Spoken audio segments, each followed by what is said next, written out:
Hello, insiders. I am Rene Ritchie, your friendly neighborhood creator liaison, and today we are talking to Todd Beaupre. Todd, what is it that you do at YouTube?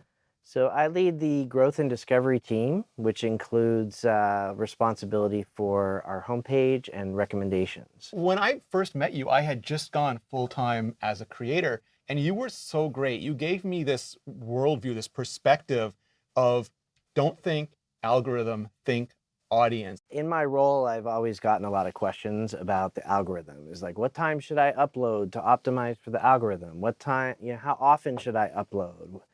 And the way we design the algorithm is actually such that we want to give audiences the videos and other content that they're going to be most satisfied by. And so if the audience doesn't really care whether you upload it at 3 in the morning or 7 at night, then the algorithm shouldn't care either. And so what I encourage creators to do is when they have some of these questions, they immediately kind of think about algorithm, like replace the word algorithm in their question with the word audience. That's going to give you a better answer because we're aiming to serve the audience. And so the more you focus on understanding what your audience wants and finding the best fit with them, the algorithm is going to match that. Yeah, one of the biggest things for me was when I stopped thinking, why didn't the algorithm like this video? I started thinking, why didn't my audience like it? But as a creator, I think the more that you can put yourselves in the shoes of viewers and go through YouTube and browse around and see what's going to make you as a viewer be interested in a particular video versus another video. It might give you more perspective. You may not get just thinking so much about your own videos all the time. Look at it from the viewer perspective. You mentioned previously satisfaction, and that is one of my favorite things about YouTube. This concept that not all watch time is created equal. Everyone knows that watch time is one of the factors we looked at. That came from an idea that we can learn a lot by observing the behavior, what people do with their time. It gives us some indication of, if somebody's not enjoying a video, they'll stop watching it. But we also thought that behavior didn't tell the whole story, and that, if there's a case where somebody gets a lot more value out of a video they watch for 5 minutes than another video they watch for 10 minutes, we want to understand that value and represent it when we recommend content.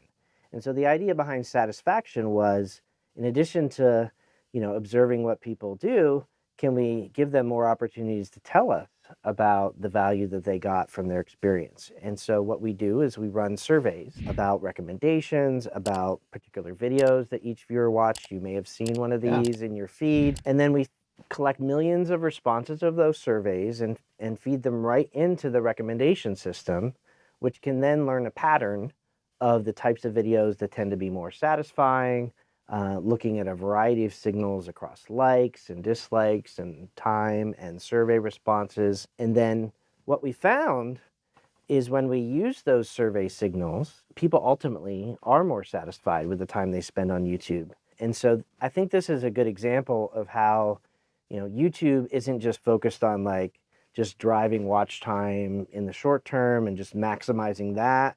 We really care about the long term. I think that's something that I dealt with personally too. There was a point where views started going down for me, and I realized that I could up the sensationalism, but at the same time, that would burn out my audience in a way, and it would get me the views that I wanted quickly. It would give me that instant gratification, but it wasn't good for the long-term health of my channel. But I'm curious, are there places where you'd suggest creators look for signals like that? Is it like likes versus dislikes, comments, retention?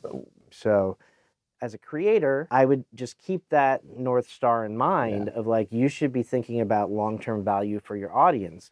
When you're creating your video, think about, oh, well, can this get a lot of views this week? Or is this gonna leave a lasting impression with someone such that they're gonna want to come back to my channel tomorrow and, maybe even 6 months from now? So build up that long-term relationship with your audience, I think will correlate quite well with satisfaction. For new creators or smaller creators, because when you say the algorithm follows the audience, they worry that they don't have an audience yet for the algorithm to follow. So do we do anything for those creators?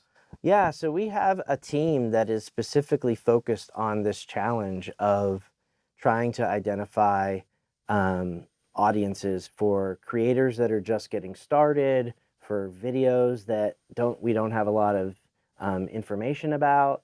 And so, yeah, with those videos and channels, we do need to try some different approaches. The title, the description. When there are viewers that show up that seems like they might be interested in it, we'll show that video to those viewers and see which of them react. We really want to make sure that there is a path for new creators to get started. It's a metric we track, how many new creators are succeeding on the platform. We're very focused on that. We care a lot about it because we do believe that there's a lot of opportunity there with new creators coming along with new ideas all the time, and we want to help those creators be successful. So one thing I've also heard from you, especially when creators are figuring out their content types, is same audience, same channel, different audience, different channel.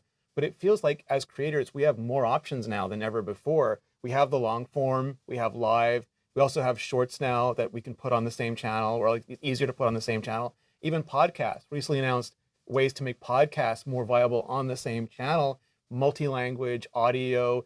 How do you think about that? Is it still just, do you think, based on topic, based on audience interest? Is it something you think we have to test more? Same audience, same channel means if the content you're uploading you think would appeal to the same audience, you should just stick with the same channel. Yeah. If the content you're uploading appeals to a different audience, then you might want to have a different channel. In the multi-format, multi-language world, we are looking for ways to make it easier for creators to manage their channels. And multi-track audio, we think that if you're really producing the same content, might as well make it easy to just do that within one video, as opposed to having to upload separate videos and for everyone. And so we are seeing creators start to move their separate channels for different languages into the same channel, and that seems to be working quite well for them. In the multi-format space of shorts and long form and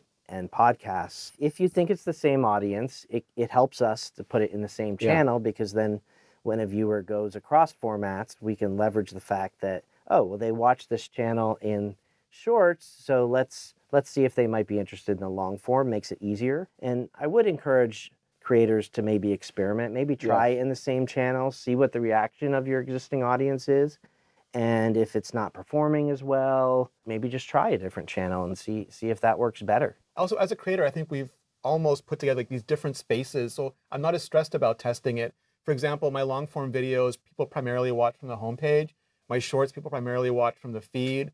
And podcasts, because they're going to go into YouTube Music and eventually into RSS as well, feels like I have a little bit more breathing room and space to experiment.